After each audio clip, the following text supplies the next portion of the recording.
안녕하세요, 구독자 여러분. 저에게 썰을 풀지 않고는 못 베길 만큼 대단한 일이 일어나서 익명의 힘을 빌려 이곳에 사연을 적게 되었어요. 정말 답답하게만 당하고 살았던 제가 제대로 복수할 기회가 찾아왔으니 하늘이 저를 도왔다는 말이 딱 들어맞는 상황이 찾아오게 된 거죠. 저는 말이죠. 시댁에서 무척이나 믿고 의지했던 장남과 결혼을 했고요. 솔직히 처음에는 구박도 많이 받고 시집살이 같은 것도 당하면서 살았던 맏며느리였어요. 그래도 시간이 어느 정도 흘러서 도련님이 결혼하기 직전까지는 시댁에서도 저를 더 이상 괴롭히지 않았기 때문에 나름 잘 지내면서 살아왔다 생각을 했죠. 신혼 초에는 제가 남편에게 어울리지 않는 짝이라면서 엄청나게 구박도 하고 제 심신을 지치게 하는데 온 힘을 쏟았던 시댁이었거든요. 제가 사실은 남편과 혼전 임신으로 결혼을 했기 때문에 우리 시부모님한테 마음에 쏙 드는 며느리가 될 수 없었어요. 남편은 어릴 때부터 공부를 특출나게 잘하는 편에 속했었고 촉망을 받던 인재나 다름없었는데 영문대까지 턱하니 입학을 한 이후에 좌절을 맛보게 되었거든요. 원래 학창 시절에 얻은 좌절은 친구들과 스트레스도 풀고 성적을 통해서 성과를 얻어내며 이겨내기 마련이라는 말을 하잖아요. 그런데 성인이 된 이후에 첫 좌절을 겪은 남편은 무척이나 혼란스러움에 빠지게 되었고 이겨내지도 못하고 점점 도태되어 가기 시작한 거죠. 명문대에 입학을 한 친구들이 죄다 난다 긴다 하는 애들이었기에 남편의 혼란스러움은 점점 가중되기만 했던 것입니다. 우리 남편은 지방이라고 일컫기도 어려운 시골 촌동네에서 올라온 한마디로 개천에서 용이 난 스타일이었어요. 학교가 분교 수준으로 인원이 없었고 그저 교과서 하나만 파서 공부를 하고 수능에서 대박이 터지는 바람에 명문대에서 농어촌 전용으로 입학을 한 케이스였죠. 시골에서 농사를 평생 짓던 시부모님은 남편이 서울에 있는 명문대에 입학을 하자마자 땅이며 집이며 다 팔고 서울에 올라와서 남편의 뒷바라지를 시작했어요. 그 부분이 남편에게는 또 다른 짐이기도 하고 부담감이기도 했지요. 본인을 위해서 온 가족이 상경을 한 것이니까요. 하지만 그런 부담감이 남편을 점점 더 소극적인 사람으로 만들었고 명문대에서 유학도 다녀오고 자기 개발에 힘을 쓴 다른 친구들과 비교를 하기 시작한 거죠. 입학만 하면 다 잘 될 거라 생각했는데 성적도 계속 바닥을 치고 친구들 사이에서 본인이 얼마나 우물안 속 개구리였는지를 깨달은 겁니다. 거기다가 서울 집값이 뭐 한두 푼으로 해결이 되겠어요? 지방에 있는 땅을 팔아서 서울에 큰 마음을 먹고 왔는데 집 하나 사고 나니까 시댁의 전 재산을 탕진하게 된 겁니다. 남편 학비만 겨우겨우 댈 수 있을 정도로 돈이 부족했던 시부모님은 일을 찾아서 헤매기 시작했죠. 하지만 평생을 농사만 짓던 사람들이 서울에 와서 무슨 일을 해서 먹고 살 수 있겠어요. 시어머니는 정부에서 연결을 해주는 아이들 돌보는 일을 하면서 푼돈을 벌었고 시아버지는 경비원 일을 하면서 갖은 진상을 대처하고 겨우 먹고 살 만큼만 벌었던 거죠. 그때 도련님은 고등학생이었는데 평생 시골에서 같이 개구리 잡고 메뚜기 잡고 놀았던 친구들을 두고 서울에 올라와야 했기에 엄청나게 스트레스를 받았다고 하더라고요. 서울로 전학을 와서 처음 인사를 한 순간부터 반 친구들의 무시와 멸시가 시작되어서 왕따를 당하기도 했고요. 같은 학교 친구들이 도련님에게 시골 촌놈의 냄새가 난다면서 가서 소나 키우라고 무시를 했대요. 그러니 도련님 자존심이 얼마나 상했겠어요. 도련님은 뒤늦게 사춘기가 찾아왔고 원망을 할 대상을 찾게 되었는데 그게 바로 남편이었어요. 자기가 평생 친구들을 잃고 서울에 올라와 무시를 당하게 된 것이 모두 남편 때문이라고 생각을 하게 된 거죠. 시부모님은 시부모님대로 남편에게 큰 기대를 걸었지만 남편이 그 성과를 내지 못했으니 속이 시커멓게 타버렸고요. 남편은 대학을 겨우겨우 턱걸이로 졸업을 한 뒤 취업을 준비하는 내내 의기소침해졌고 결국 온 가족들이 원하던 대기업에는 들어가지 못했어요. 취업 준비만 4년 동안 하면서 남편은 구박대기나 다름없는 취급을 받게 되었고, 결국에는 그저 그런 중소기업에 들어가게 되었습니다. 월급이 올라도 쥐꼬리만큼 올라서 티도 안 나는 그런 곳 있잖아요. 업무 강도는 넘쳐 흐르지만 돈은 안 되는 곳. 시부모님은 당연히 뒷목 잡고 쓰러졌죠. 그러던 도중 같은 회사에 다니고 있던 저와 남편이 눈이 맞아서 연애를 시작하게 된 것이었어요. 이 상황이 축복인 건지 아니면 다 같이 불구덩이로 빠져드는 나락인 건지 모르겠지만, 연애를 시작한 지 8개월 만에 제가 혼전 임신을 하게 되었어요. 물론 아이를 가지게 되었다는 것 하나는 축복을 받아 마땅한 일이긴 했죠. 주위에서도 놀라긴 했지만 대부분 축하를 해주었고요. 하지만 그런 시댁을 만나게 될 줄 알았더라면 정말 조심을 더 기했을 거라고 생각을 합니다. 그때는 남편이 어떤 가정 환경에서 자랐는지 예상도 못하고 있었을 때라 임신을 했다는 게 그저 기쁜 일인 줄로만 알고 있었거든요. 이러나 저러나 혼전 임신까지 한 마당에 결혼을 하지 않을 수도 없었고, 이미 저와 남편의 나이가 30대 중반이었기 때문에 빼도 박도 할 수 없었죠. 거기다가 연애를 하는 동안 남편이랑 저랑 성격이나 성향이 잘 맞는다는 느낌을 받았었어요. 결혼을 해서 평생을 같이 붙어 산다고 생각을 했을 때 크게 싸울 일 자체가 없을 것 같다는 생각을 했거든요. 그래서 자연스러운 수순으로 양가에 인사를 드리게 되었고, 임신 소식을 알렸으며 배가 나오기 전에 결혼식까지 마치게 되었어요. 하지만 시댁에서는 남편에게 걸었던 기대가 엄청나게 컸다고 말을 했잖아요. 적어도 며느리만큼은 본인들 입맛에 맞춰서 고르고 싶었었는데, 이게 웬걸? 갑자기 평범하기 그지였고 별 볼 것 없는 제가 맏며느리로 들어오게 되었으니 엄청나게 속이 상했었던 거였죠. 속이 상한 만큼 분풀이를 하고 싶은데 본인 아들에게는 말을 할 수가 없으니 결국에는 저를 쥐잡듯이 잡기 시작한 것입니다. 거기다가 도련님까지 그 기세에 합류해서는 저에게 형 때문에 자기가 학창 시절을 지옥같이 보냈다면서 궁시렁궁시렁 거리기까지 했고요.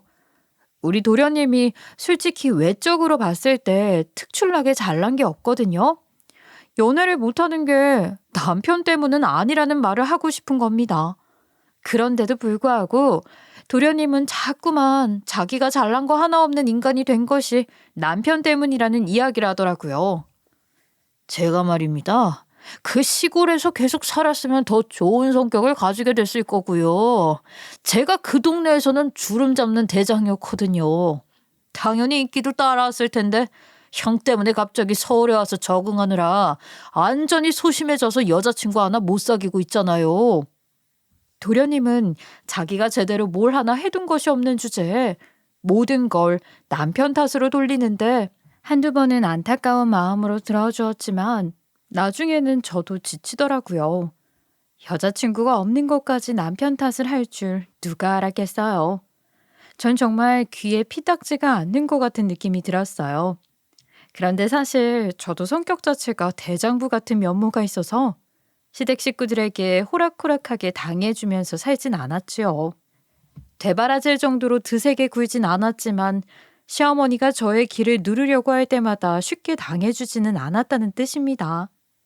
시부모님께서는 저에게 본인들이 우리 남편의 뒷바라지를 하는 일을 평생의 업보로 삼아왔다면서 시골의 털을 전부 팔고 서울에 왔다는 말로 포문을 여셨어요. 그 이야기는 이미 결혼 전부터 수도 없이 들었던 이야기라서 다 알고 있었던 이야기였는데 왜 결혼하고 나서도 또 똑같은 소리를 하나 싶었지요. 그런데 그 말을 꺼낸 속셈이 바로 돈을 달라고 요구를 하기 위해서 꺼낸 것이었습니다. 본인들의 생활 터전을 전부 바쳤으니 그에 따른 합당한 용돈을 받아야지만 속이 풀릴 것 같다는 이야기를 하시더라고요. 시부모님은 제가 결혼하고 처음 인사를 드리러 간 자리에서 용돈을 요구하시더라고요. 도련님도 그때 당시에는 이직 준비를 한다고 일을 하지 않고 있었고 시부모님 또한 노후 자금으로 쓸 돈이 거의 없어서 먹고 살기 위해서는 돈이 필요하다는 말을 하시더라고요.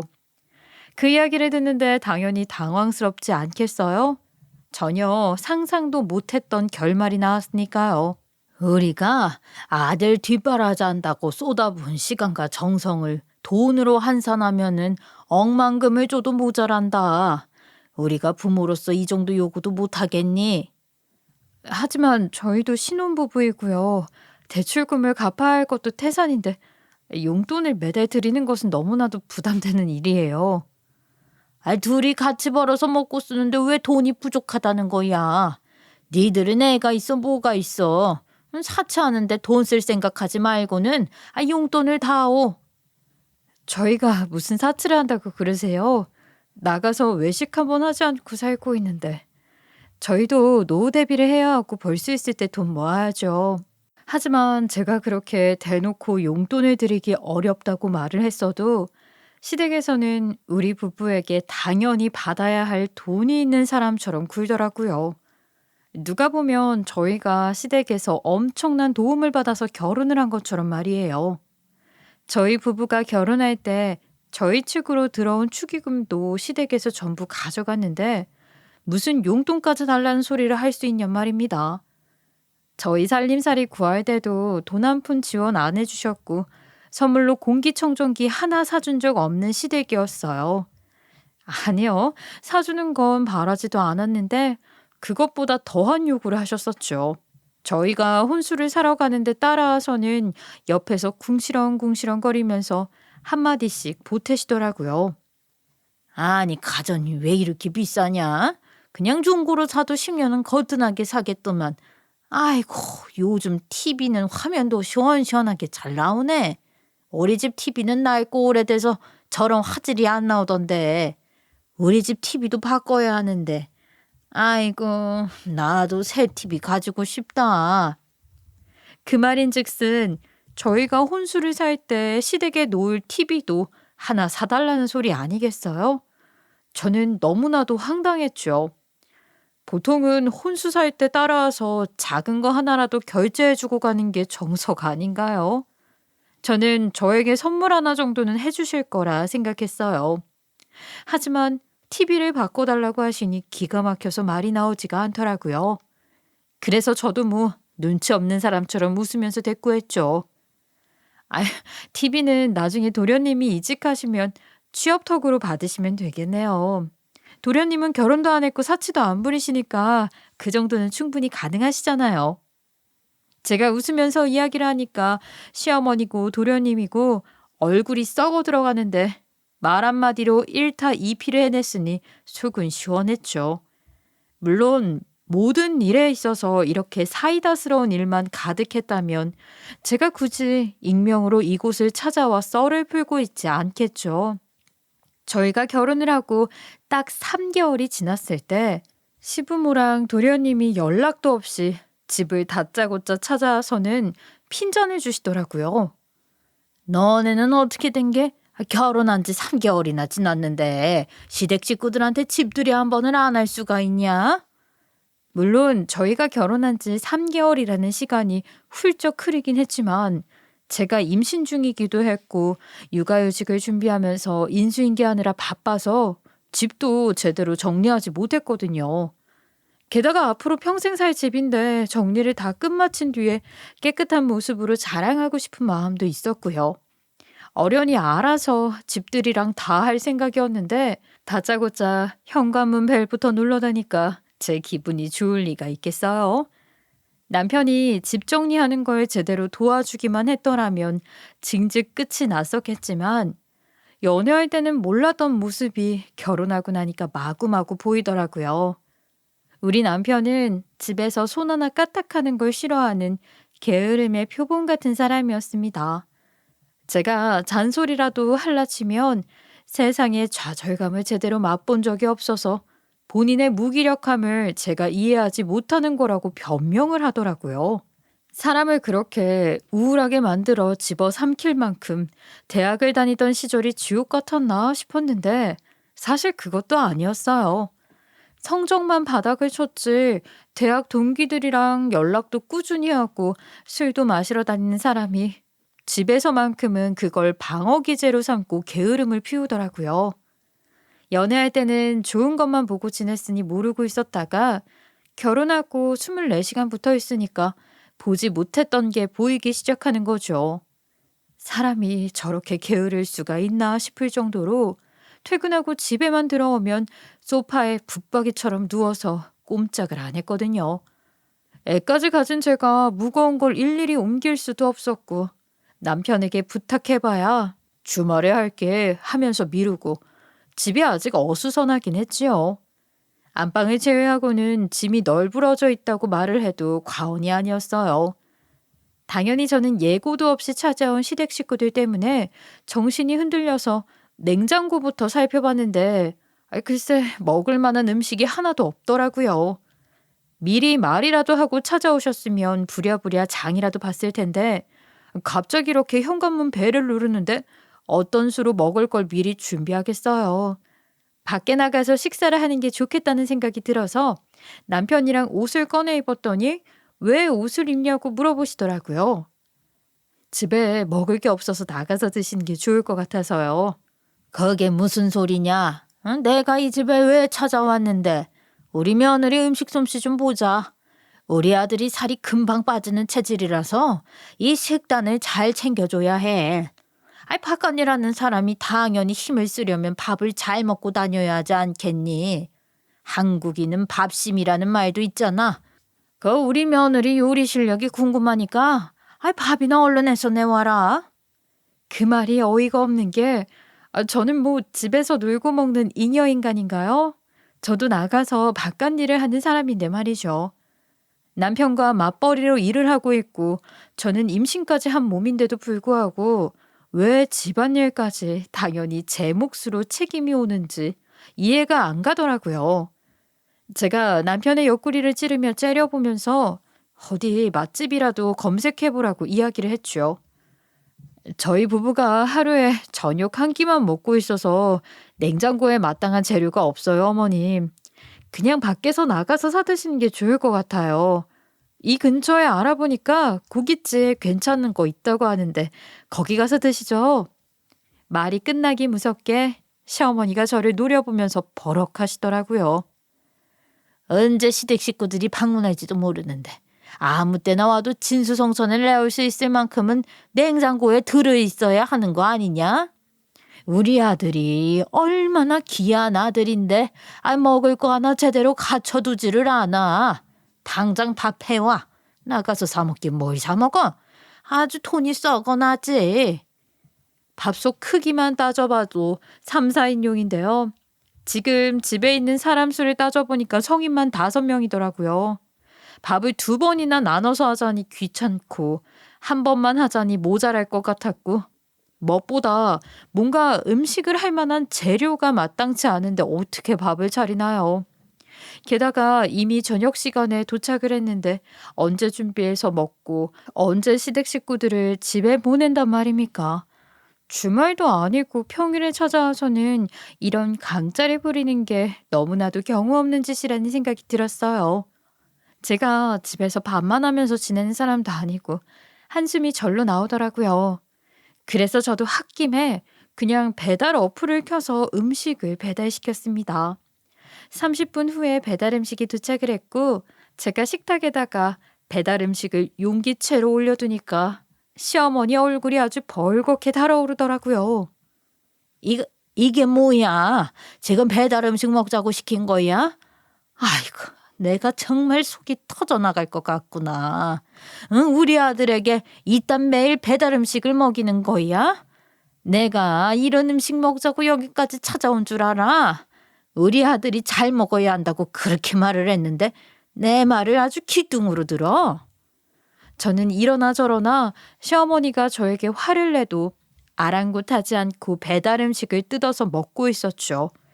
제가 아무런 대꾸도 하지 않고 무시를 하자 시어머니는 기분이 나쁘다면서 시댁 식구들을 이끌고 나가셨고 덕분에 저랑 남편만 족발을 아주 배 터지게 먹었어요.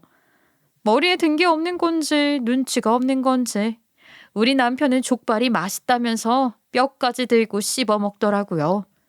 저는 시어머니 때문에 기분이 무척이나 상해 있는 상태였는데 결혼한 지 3개월밖에 안 됐는데 제가 이런 소리를 듣는 게 맞나 싶더라니까요. 부부가 됐으니까 저랑 남편이랑 둘 다 서로 맞춰가는 단계 아니겠어요?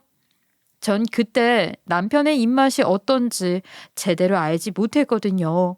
매일 저녁에 햄과 소시지만 찾는 남편이었는데 제가 뭘 어떻게 더 맞추겠어요. 시작부터 시댁에서 저를 이잡듯이 잡으니까 삐걱거리기 시작하고 3개월 만에 결혼이 처음으로 후회되었어요. 그래도 뱃속에 애가 있으니까 참아야지 하면서 버티고 살았다 이 말입니다. 속이 터져나갈 것 같은 일들은 그 뒤에도 아주 수두룩하게 있었지만 제가 일일이 나열을 하면 사연이 오늘 안으로 끝나지 않을 것 같아서 멈출게요.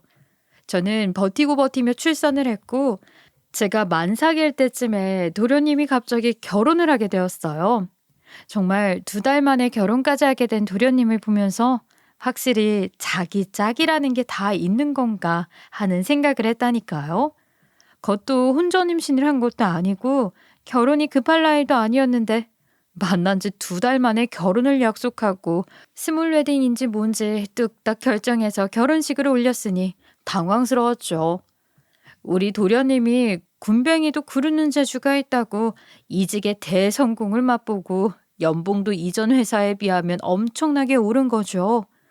우리 남편이 취업 준비에 몇 년을 허비하긴 했지만 그래도 남편보다 사회생활을 적게 한 서방님이 남편보다 연봉이 높았으니까 이직에 성공한 거죠. 그러더니 갑자기 소개팅을 하고 나서는 결혼을 하겠다고 다짜고짜 상의도 없이 여자를 하나 떡하니 데려온 거예요. 저는 변변치 않은 여자가 서방님 연봉에 넘어갔나 했는데 글쎄 서방님이 데리고 온 여자의 직업이 의사라는 거 아니겠습니까? 의사 며느리라는 말에 우리 시부모님 입이 귀에 걸려가지고는 내려올 생각을 하지 않더라고요. 상견례 자리에 저랑 남편 그리고 우리 아이까지도 참석을 하게 되었는데 말이죠. 아주 우스운 꼴을 제대로 경험했어요.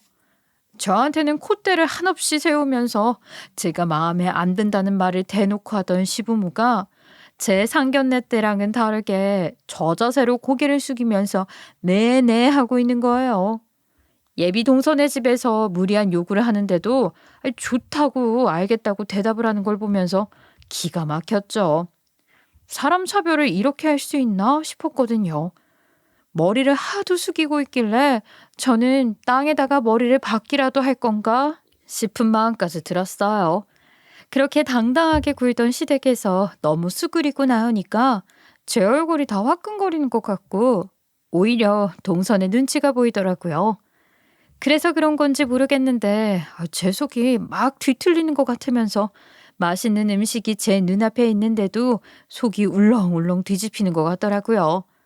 남편에게 살짝 속삭이면서 체한 것 같다고 말을 하는데 음식 냄새가 코 깊숙이 들어오는 순간 속이 확 뒤집히는 거예요. 저도 모르게 입을 틀어막고 우욱 소리를 내면서 화장실에 뛰쳐갔는데 아무리 토를 하려고 해도 뭐 나오는 건 없더라고요. 한참을 화장실에서 갈무리를 하고 조심스럽게 다시 상견례 자리에 들어갔지요. 죄송하다고 말을 하고 룸에 들어가서 앉아 있는데 음식 냄새 때문에 어지러워서 눈물이 다 날 것 같더라고요. 미안한 마음이 들어서 어색하게 먹는 둥 마는 둥 하고 있는데 동서가 똥 씹은 표정을 하고 저를 보고 있더라고요. 왜 저러나 싶은 순간 동서가 입을 열었습니다. 형님, 일부러 이러시는 거예요? 형님은 살짝 관심을 받으셔야 하는 병이 있나? 하필이면 제 상견례 자리에서 티를 내세요? 미안해 동서, 내가 일부러 그런 건 아니고 갑자기 체기가 올라온 건지 뭔지 실수를 해버렸네. 미안해. 저 사돈 어르신께도 죄송해요.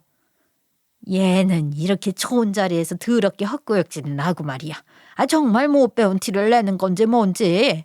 아이고 사돈, 입맛 떨어지셨죠? 죄송합니다. 순간 못 배운 티를 낸다며 저를 구박하는 말에 눈물이 울컥 터질 것 같았는데 동서가 피식 웃으면서 그러더라고요. 형님, 임신한 거 아니에요? 아니, 첫째 낳은 지 둘도 안 됐다면서 벌써 둘째를 가져요? 자녀 계획을 너무 막 세우셨다. 형님네 시부모님께 용돈도 안 준다면서요. 그 말을 듣는 순간 머릿속으로 마지막으로 생각했던 생리가 언제였나 곰곰이 생각을 하는데 모유수유하면 생리를 하지 않잖아요. 그래서 남편이랑 대책 없이 밤을 보냈던 것들이 막 스치는 거예요. 모유수유할 때 조심해야 한다고 육아 선배들이 했던 말이 막 떠오르더라고요.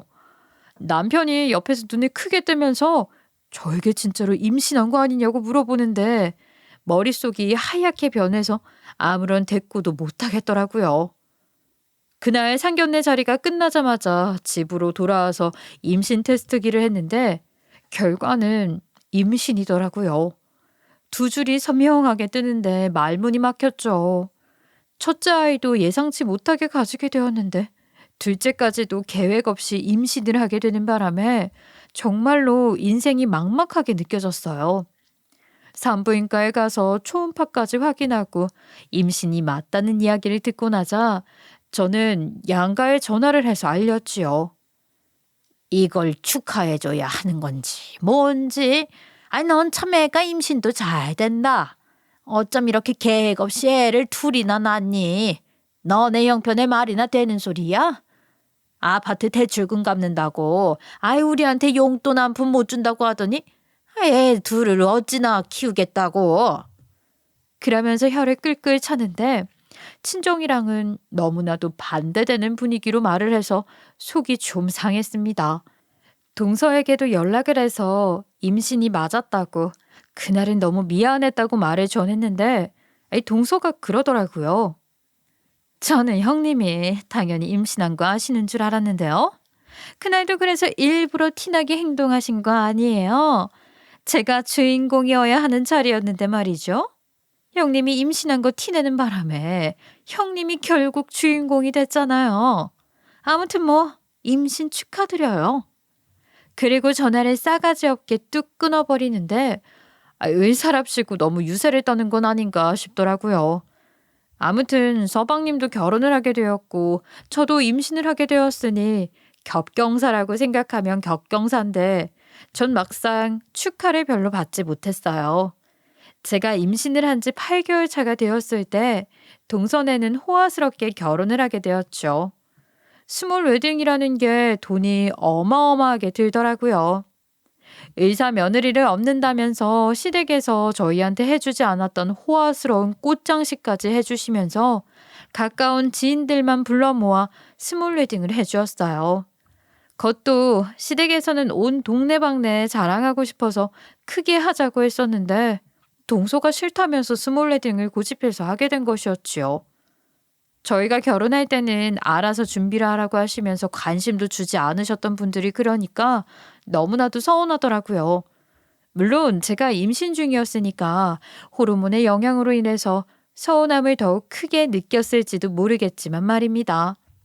그런데 우리 시부모도 예상하지 못했던 것이었으니 동선의 집안도 만만치 않은 집안이었던 것입니다. 의사 며느리를 얻어가는 건데, 당연히 그쪽에서 집도 해오시는 거고, 차도 해오시는 거죠. 혼수도 저희는 손 떼겠습니다. 의사 하나 키우는데 들어가는 돈이 만만치 않거든요. 그래서 더 이상 저희도 지원해주기가 어렵네요. 울며 겨자 먹기로 시댁에서 빚을 낼 수밖에 없었죠. 서방님이 돈을 많이 모아둔 것도 아니었거든요. 아무튼 어떻게든 모으고 대출까지 받아서 집도 해주고 혼수까지 채우긴 했는데 동선애가 요구했던 차까지는 준비하지 못한 거죠.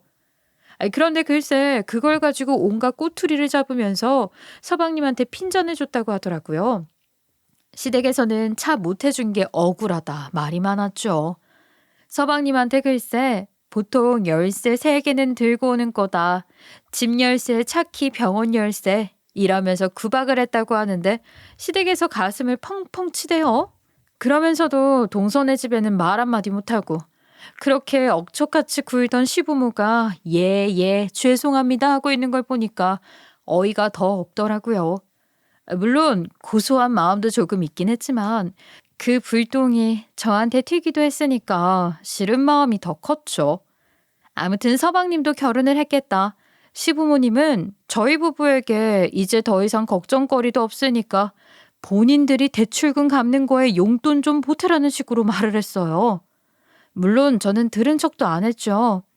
저희한테 들어간 돈도 아닌데 저희가 왜 용돈을 들여서 그 빚을 같이 갚아야 하나요? 그렇게 3년이라는 시간이 흐르게 되었습니다. 제가 애가 둘을 키우고 있었고 2살 차이긴 했지만 둘 다 아들을 낳아서 그런 건지 너무나도 활발한 거예요. 주말이고 평일이고 애들이 6살, 4살 되니까 집 밖으로 나가 놀고 싶다고 하루 종일 노래를 불러대는데 고막이 터져나갈 것 같았지요. 여전히 귀찮음에 침식되어 있는 남편은 주말에 나가자고 하면 카드 하나 띡 던져주며 나가서 밥까지 사 먹고 오라고 나몰라라 하기 일쑤였고요. 놀이공원을 가든지 수영장을 가든지 나갔다 와. 애들 체력 좀 다 빼놔서 밤에 일찍 자게 해두란 말이야. 애들이 어찌나 쌩쌩한지 피곤해 죽겠어. 나가서 애들 뛰어놀게 냅두고 밥 먹여서 돌아오면 씻겨서 재워. 난 집에서 좀 쉬고 있을게. 누가 보면 우리 애들은 아빠 없는 애들인 줄 알겠어. 쉬는 주말인데 하루쯤은 애들이랑 같이 나가서 놀아도 되지 않아? 그러지 말고 같이 가자. 애 둘을 나 혼자서 돌보는 게 얼마나 힘든데 집안도 아니고 바깥에서 사고라도 생기면 어떡해? 너는 애 키운다고 회사를 그만뒀으니까 체력적으로 여유라도 있지.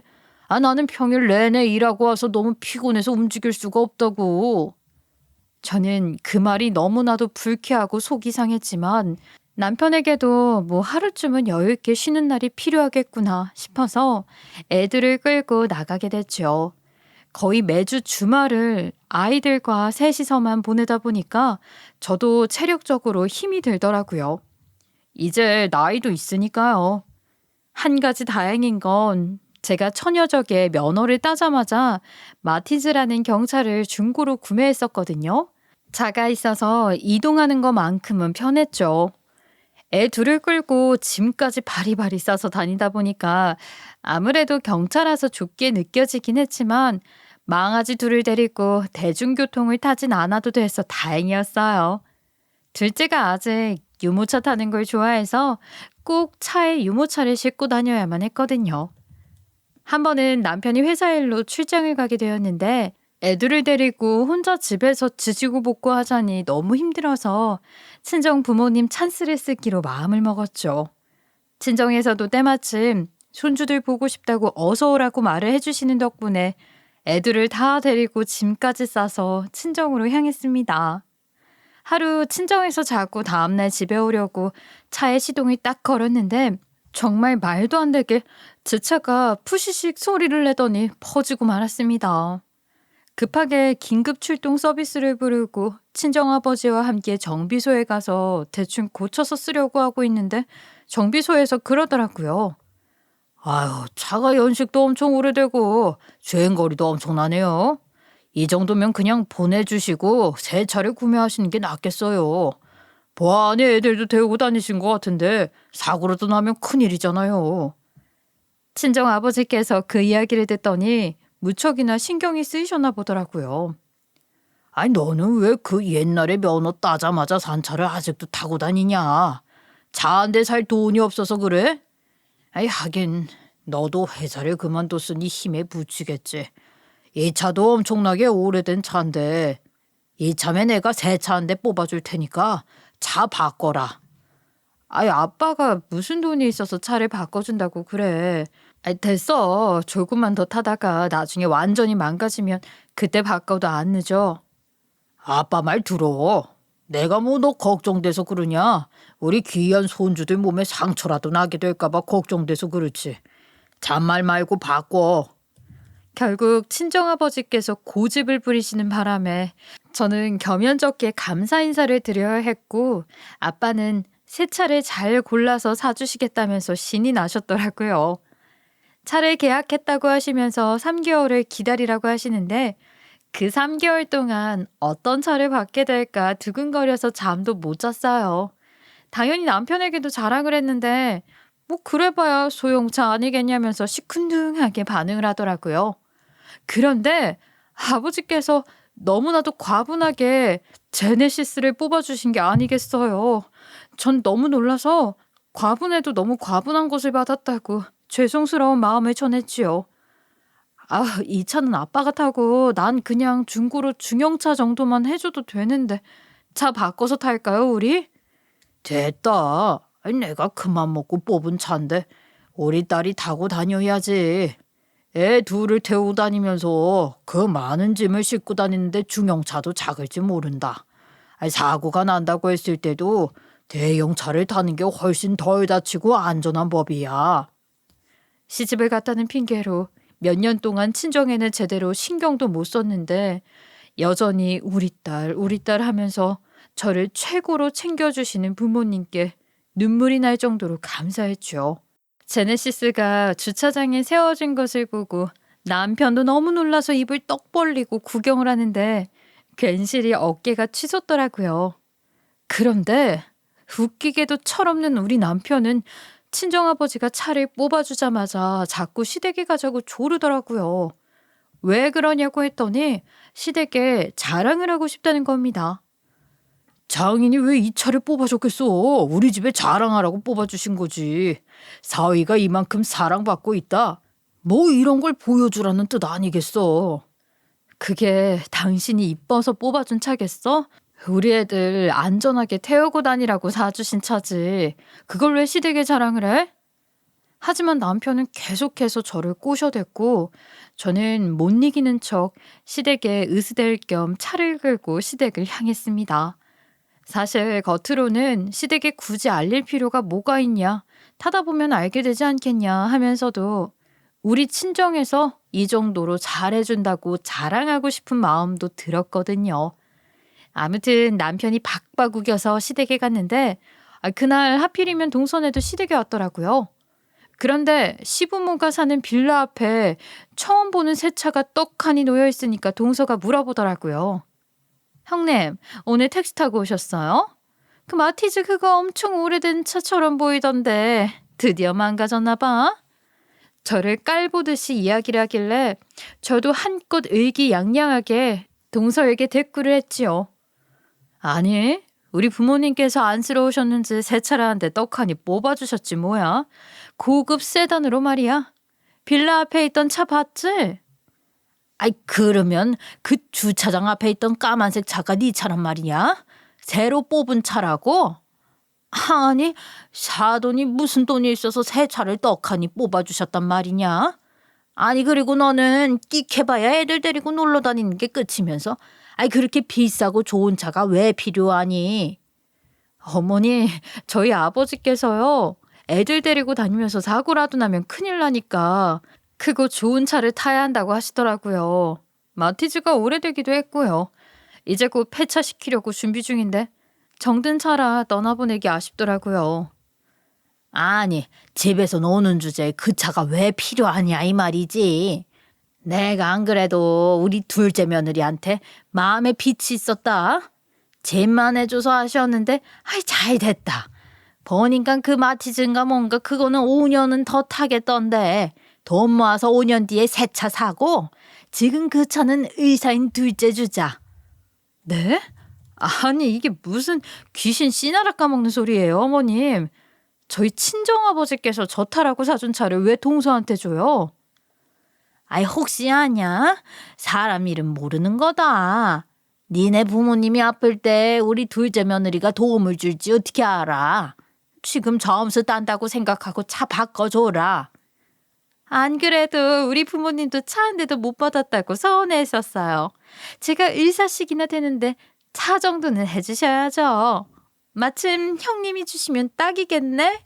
나중에 제가 병 걸리면 고쳐드릴게요. 착해 주세요. 옆에서 얄밉게 한마디씩 동서가 거두는데 이건 뭐 깡패들도 아니고 사람을 협박해서 차를 뜯어가는 게 말이나 됩니까? 제가 절대로 못 준다고 버티니까 시어머니가 버럭하면서 화를 내더라고요. 모양 빠지게 가진 거 하나 없고 잘하는 거 하나 없는 거 받아줬더니만 뭘 따박따박 말대꾸냐. 아들아, 얘 키 하나 더 있지? 스페어 킨가 뭔가 그거 둘째 줘라. 그런데 당연히 버틸 줄 알았던 남편이 저에게 와서는 찌질한 말투로 그러더라고요. 그래, 나중에 장인장모 아프면 재수 씨한테 도움받으면 되지. 의사 하나 알고 있는 게 얼마나 큰 이득인지 당신도 잘 알고 있지. 그렇게 말을 하면서 시어머니와 동서의 눈치를 보는데 그제서야 알게 됐죠.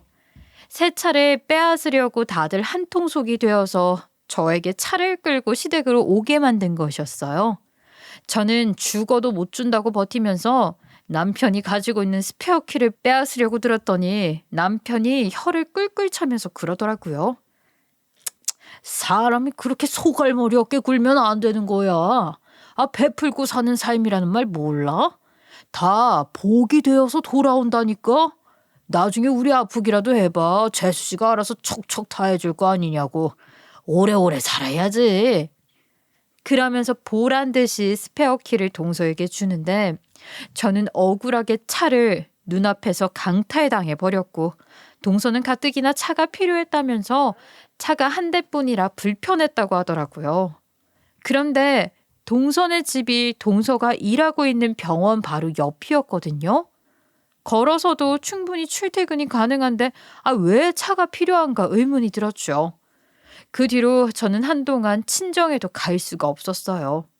다시 고물 마티즈를 타고 가서 부모님의 마음을 후벼 파고 싶지 않았거든요. 소가리를 엄청나게 하고 있었는데 몇 개월 뒤에 친정 아버지께서 먼저 저에게 연락을 하셨더라고요. 받을까 말까 고민을 하다가 결국에는 터져나오는 눈물을 참지 못하고 아버지의 전화를 받았는데 다짜고짜 저에게 말씀하셨어요. 솔직하게 말했으면 좋겠구나. 내가 사준 차를 도대체 누가 타고 다니는 거야? 네가 타고 다니는 건 아니지? 저는 전화를 받자마자 흠칫 놀랄 수밖에 없었죠. 친정 아버지께서 알 리가 없는 속사정인데 어떻게 하셨나 싶어서 말입니다. 전 그때부터 눈물을 펑펑 쏟으면서 솔직하게 시댁에서 있었던 일, 동서가 차를 빼앗아 갔다는 이야기를 하자 친정아버지께서 한숨을 푹 내셨어요. 그러더니 저에게 아주 충격적인 이야기를 쏟아내시는 겁니다. 난 말이다. 우리 딸이 바람이라도 피우는 줄 알고 얼마나 가슴이 선뜩하던지 깜짝 놀랬지 뭐냐. 제가 무슨 말이냐고 아빠를 조르고 졸라서 사건에 대한 이야기를 전부 듣게 되었습니다.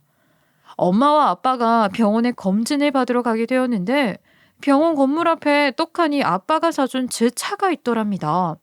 아빠는 혹시 제가 어디가 아픈 건가 싶어서 놀라서 차 주변을 서성거렸는데 그 순간 웬 젊은 남자 하나가 차에서 쓱 내리더래요.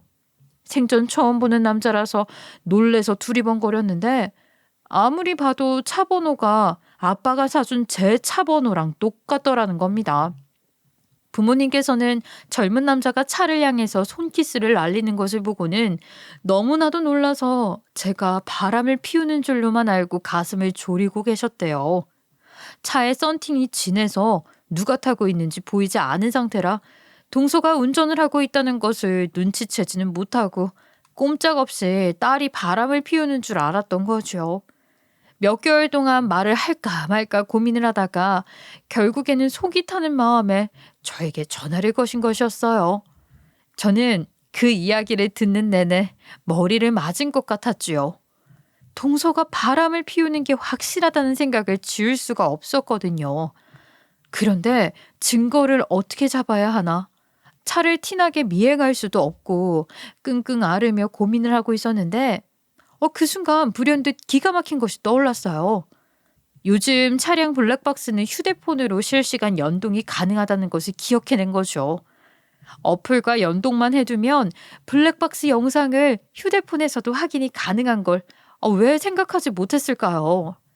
우리 아빠가 차를 살 때 블랙박스에 대해 설명을 들으면서 시험 삼아서 아빠 휴대폰에 어플을 연동해 두었다고 말을 했었던 게 기억이 난 겁니다. 전 바로 친정으로 달려갔고 아빠의 휴대폰으로 어플에 접속을 해서 차량 블랙박스에 저장되어 있는 영상을 일일이 확인하게 되었어요. 녹음까지 완벽하게 되어 있었는데 동서와 상간남으로 보여지는 남자와 나눈 대화가 아주 가관이더라고요. 아우, 당신을 조금만 일찍 만나더라면 내가 결혼을 안 했을 텐데. 너무 아쉬운 거 있지? 내 인생의 반쪽은 남편이 아니라 자기인 것 같아. 너무 사랑해. 나도 자기가 의사라서 이러는 게 아니라 정말 사랑해서 이러는 거 알지? 당신이 내 여자가 아니라는 게 너무 슬퍼. 지금이라도 이혼하고 자기한테 갈까? 내 인생의 전부를 걸어도 좋을 것 같아. 오늘도 집에 가지 말고 당직이라고 속이고 자기랑 있어야겠어. 난리도 아닌 대화를 나누면서 쪽쪽거리는 소리까지 들리는데 나무새스럽더라고요. 둘이 무슨 숙박업소에 들어가는 장면까지 싹 다 찍혀 있는데 제가 너무나도 신이 나서 동서에게 전화를 걸어서 만나자고 했죠. 병원 앞으로 찾아갈 테니 몸만 나오라고 닥달을 했더니 인상을 가득 쓰면서 나왔더라고요. 진료 보느라 바빠 죽겠는데 왜 불러내세요? 휴식 시간 얼마 안 남았으니까 불러만 빨리 말해주세요. 차 돌려달라고 그러는 거죠? 제 답은 NO입니다. 저는 웃음만 지으면서 동서에게 아무런 말도 하지 않고 블랙박스 캡처 화면과 녹음본을 들려주었어요. 처음에는 이게 뭔가 하고 살펴보던 동서의 얼굴이 시퍼렇게 질리기까지는 30초도 걸리지 않았지요. 동서, 내 차 타고 연하남 만나려고 차 뺏은 거야? 서방님이랑 같이 타는 차로는 데이트하면 위험해서 지켜봐. 앞으로 동서 인생이 어떻게 되는지. 내가 아주 잘근잘근 망하게 만들어버릴 테니까. 제일 먼저 이 병원 홈페이지에다가 동영상을 뿌려볼까? 아니면 시댁 단톡방에? 그것도 아니면 동서가 나온 학교 친구들 모임에 찾아가서 뿌릴까? 그랬더니 동서가 제 입을 막 막으려는 신용을 하면서 놀래서 대꾸를 하더라고요. 야, 형님, 그것만은 안 돼요. 그저 불장난이었어요. 거기서 나는 대화가 진심이겠어요? 그냥 다 거짓말이에요. 알고 보니까 동서랑 바람을 피운다는 그 연하남이 유흥가에서 일을 하는 남자라는 겁니다. 제대로 된 직업도 없고 동서한테 용돈이나 받아 쓰는 한량이나 다름없는 놀이개였던 거지요. 동서도 제정신이 박혀 있으면 그런 남자랑 평생 살고 싶겠습니까? 이직 성공해서 연봉을 올린 서방님이랑 사는 게 훨씬 낫죠. 저한테 잘못했다고 두 손을 빌면서 고개를 숙이는데 제가 동서한테 그랬죠. 그럼 일단 차부터 내놓고 내가 일은 입 다물어 줄 테니까 매달 나한테 100만 원씩 입막은 비용 송금해. 그런 거 아니면 앞으로 얼굴도 못 들고 다니게 이거 다 뿌려버릴 테니까. 100만 원씩이나 달라고요? 형님, 제 월급을 남편이 뻔히 알고 있는데 어떻게 그런 짓을 해요? 친정에 용돈 드리기로 했다고 하던가. 아니, 의사라며? 돈 잘 번다며? 100만 원씩이나가 아니라 고작 100만 원이지. 저도 출산하고 나서 경력이 단절되면 개인 병원을 오픈해야 하는데 그러려면 돈도 많이 필요하고요. 돈 모아야 하는데. 아직 정신 못 차렸니? 너한테는 든든하게 대출 받아주는 시부모 있잖아. 의사 며느리 덕에 노후까지 탄탄하다고 믿는 시부모한테 병원 차려달라고 해. 50만 원은 안 될까요? 그 정도면 저도 부담 없이 드릴 수 있을 것 같은데. 그래? 시댁 단톡방에 올릴까? 지금 당장? 아마 다들 난리가 날 것 같은데. 구경하는 재미가 있겠어. 그러니까 동서가 손사래를 치면서 매달 100만 원씩 입금을 하겠다고 약속을 하고 저에게 차키까지 넘기더라고요. 그 뒤로 시댁에서 만나든 밖에서 만나든 동서는 제 얼굴도 제대로 쳐다보지 못하고 있어요. 저한테 오죽 찔렸으면 그 남자랑은 정리 잘했다면서 각서까지 써서 보내주었는데 뭐 그러든지 말든지 제가 알 바는 아니지 않겠어요? 차도 깨끗하게 내부 세차하라고 돈까지 쥐어주는데 웃음이 절로 나더라고요. 시어머니는 저에게 왜 다시 차를 뺏은 거냐면서 손윗사람이 되어서 양심도 없다는 식으로 저를 나무랐지만 동서는 찔리는 게 있으니까 제 편을 들더라고요. 아우, 제가 너무 욕심을 부린 거죠. 형님이 부모님께 받은 차인데 어떻게 제가 타고 다닐 수가 있나요? 당연히 형님께 돌려드려야죠. 시어머니는 갑자기 변해버린 동서의 태도에 얼이 빠져서 한동안 말을 잇지 못하더라고요. 그 뒤로 시어머니가 저에게 잔소리라도 할라 치면 동서가 냉큼 끼어들어서 제 편을 들어주고 있고요. 저에게 판도라 상자가 있으니까 동서가 태도를 달리하는데 어찌나 마음이 편하고 시원한지 모르겠어요. 그 덕에 시어머니도 은근히 제가 동서의 약점을 잡았나 싶어서 제 눈치를 보고 있고요. 동서는 약속대로 저에게 매달 100만 원씩 입금을 하고 있는데 제가 양아치도 아니고 그 돈을 계속 받지는 않을 겁니다. 언제까지 받을 거냐면요. 서방님하고 동서가 집 구할 때 저희 부부가 보태준 돈만 거두어드리면 그 돈 그만 줘도 된다고 할 겁니다. 하마터면 생돈 날리고 차까지 빼앗길 뻔한 거 이렇게라도 받게 되어 천만다행이에요.